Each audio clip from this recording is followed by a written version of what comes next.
एक जो हाथी होता है ना व्यस्त, उसका वजन रहता है लगभग 2000 से 2500 किलो। कितना होता है? 2000 से 2500 किलो। लेकिन उसके ऊपर एक लड़का, एक आदमी बैठता है, उसका वजन कितना है? 50 किलो। और वो उस हाथी को, 2500 किलो के हाथी को बोलता बैठ, बैठ जाता है। एक पाँव ऊंचा कर, एक पाँव ऊंचा कर लेता है, सूंड ऊंची कर, सूंड ऊंची कर लेता है, बोला नाच, नाच करता है। आखिर 50 किलो का आदमी किस तरह से 2500 किलो के हाथी पर राज करता होगा? कभी सोचा है? समझो, हुआ क्या कि जैसे ही हाथी का बच्चा पैदा हुआ, हाथी का जब बच्चा पैदा होता है ना, तो उसका वजन लगभग 50 किलो के आसपास होता है। हाथी के बच्चे का वजन भी लगभग 50 किलो का होता है, 50 किलो का। अब जैसे ही हाथी का बच्चा पैदा हुआ है, हाथी का बच्चा 3 घंटे के भीतर भीतर चलने लग जाता है। अच्छा, ये भी कुदरत की कहानी देखो आप, जबरदस्त। इंसान के बच्चे को चलने में लगते 9 महीने, इंसान के बच्चे को चलने में लगते 9 महीने, 8 महीने। समझो, मैं समझो, मेरी बात समझो। और सूअर के बच्चे पैदा होते चलते हैं, कुत्ते के बच्चे 3 दिन बाद चलते हैं, हाथी का बच्चा 3 घंटे बाद चलता है। इसी तरह से जानवर जब पैदा होते हैं तो उनकी आंखें भी अलग अलग समय खुलती है। सूअर के बच्चे की आंखें तुरंत खुलती है, कुत्ते के बच्चे की आंखें 3 दिन बाद खुलती है, आदमी के बच्चे की आंखें कब खुलती है? शादी के बाद। मेरी तो हुई। तो जैसे हाथी का बच्चा पैदा हुआ, अब इंसान का बच्चा हो कि हाथी का, जब पाँव आएगा दौड़ेगा, तो हाथी का बच्चा दौड़ना चालू करता है। जैसे ही दौड़ना चालू करता है, तो हाथी के बच्चे का जो मालिक है ना, जो महावत है, वो क्या करता है? एक मोटी जंजीर लोहे की उसके पाँव में, सांखड़ जिसको बोल सकते हो, वो सांखड़ को पाँव में बांधता है और किसी खूंटे से, किसी पेड़ से बांध देता है। जैसे ही हाथी का बच्चा दौड़ने का प्रयास करता है, उसके पाँव में चोट लगती है। जैसे ही हाथी का बच्चा भागने का प्रयास करता है, उसके पाँव में घाव होता है, और घाव होने के बाद खून टपकना, रिसना चालू। 1 बार, 2 बार, 1 महीने, 2 महीने। हाथी का बच्चा जितनी बार कोशिश करे, जितनी बार प्रयास करे, उतनी बार ही हाथी के बच्चे के पाँव में चोट लगती है, दर्द होता है, घाव होता है, खून निकलता है। एक दिन हाथी का बच्चा मन में एक विचार करता है कि मैं कितनी भी कोशिश करूं, कितना भी प्रयास करूं, मैं ना तो इस सांखड़ से छूट पाता हूं, ना इस सांखड़ को तोड़ पाता हूं, और जितनी बार भी मेहनत करता हूं ना, मेरे पाँव में दर्द होता है, घाव होता है, खून निकलता है, चोट लगती है।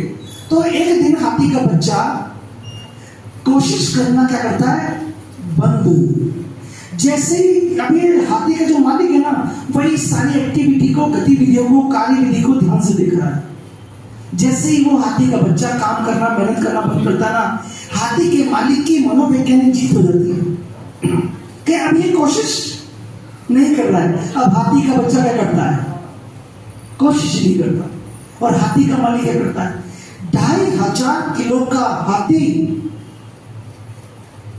पाँव में जंजीर बांधता है और किसी भी खूंटे से बांध के चला जाओ सर्कस में, जहां हाथी बांधते हैं, देखो वो इतना सा खूंटा है, उस खूंटे पे हाथी का पाँव बांधता है, और वो यूं हिला भी लेना हाथी पाँव, तो भी खूंटे को यूं बांध नहीं सकता है, लेकिन नहीं प्रयास करता। क्योंकि दिमाग में क्या है उसके?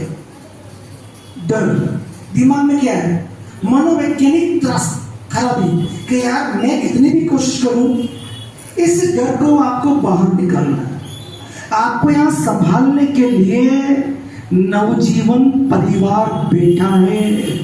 याद रखें, यहाँ एक व्यक्ति नहीं है, यहाँ पर मौजूद हर व्यक्ति आपके बारे में सोचेगा। अच्छा, गलत तो नहीं करूंगा? चित्र भाई से कुछ गलत कर गया? हमारे यहाँ पर कोई हिंदू नहीं, कोई मुसलमान नहीं, कोई जैन, बौद्ध, सिख, पारसी नहीं, कोई बड़ा नहीं, कोई छोटा नहीं, कोई गरीब नहीं, कोई अमीर नहीं, कोई कुछ नहीं। हमारे यहाँ सब धर्म, सभी समान, हर व्यक्ति सभी के लिए समान। और जितने भी लोग आते हैं ना, वो सभी के सभी बहुत प्रेमी हैं, सभी मस्त हैं, सभी बड़े छोटों को आशीर्वाद देते हैं यहाँ पर, सभी मन में विचार करते हैं कि आपका भला हो। सारे लोग ऐसे ही हैं जितने भी आते हैं। तो आप यहाँ पर आए ना, यहाँ नहीं तो कहीं भी नहीं, ये मान के चलिएगा।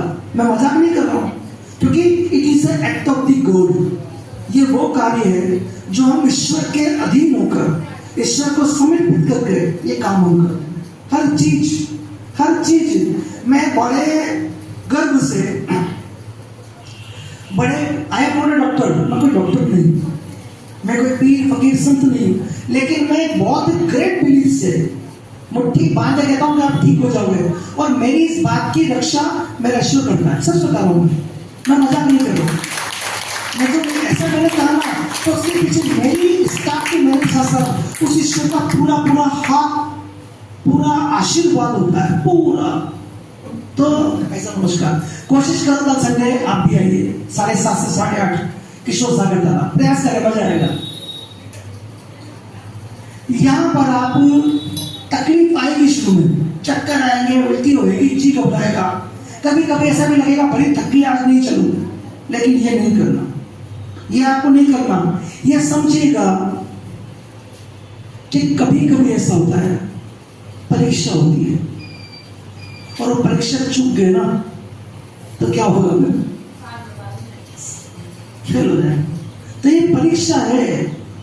आपको मैंने बोला 120 दिन, अगर 120 दिन बाद 2 साल जितनी आपने मेहनत की है आपकी बीमारी में, आज आप खाना नहीं बना सकते हो, आज आप झाड़ू नहीं निकाल सकते हो, आज आप बर्तन नहीं मार सकते हो, आज आप पोछा नहीं लगा सकते हो, मतलब आप आज कुछ काम नहीं कर सकते हो।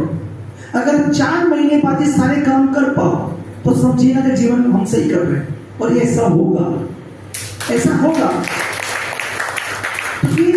हमने तो यहाँ ऐसे लोग देखे हैं, आप तो बहुत अच्छे हो, अभी तो आप तो खड़े हो सकते हो, हमसे बात कर सकते हो, आप सोचने के लायक हो। हमारे पास तो ऐसे लोग आते हैं जो सोचने के लायक भी नहीं होते, बोल भी नहीं पाते, लेकिन हम उनको भी कहते हैं कल क्या होगा मुझे नहीं पता, लेकिन एक बार अच्छा बोलने में क्या जाता है, और अच्छा बोलेंगे तभी तो बोलेंगे ऐसा ही हो, आमीन, है ना? तब बोलेंगे। जैसा अच्छा बोलोगे तो उसके पीछे तब तो बोलोगे ऐसा ही हो। और अगर बोलोगे खराब, डॉक्टर ने कहता भैया दवा ले ले, पता नहीं देख तू देनी पड़ी है, होगा कि नहीं होगा, तो फिर आप खुद जब सरदाना सांप से इलाज नहीं होना, जब आपको जयपुर जाके इलाज करना पड़ रहा है, और फिर भी 2 साल बाद भी आपकी दवाई में बीमारी है, अभी भी हाँ जयपुर इलाज चल रहा है। आज भी आप कभी भी गिर जाते हो, कभी भी आपको झटके लग जाते हैं। एक लड़का आया था हिमांशु, मणिका मैडम कहाँ से आया था? हिमांशु कहाँ से? संजय मैडम, हिमांशु गुट्टी आंटी का भतीजा, कलवास से।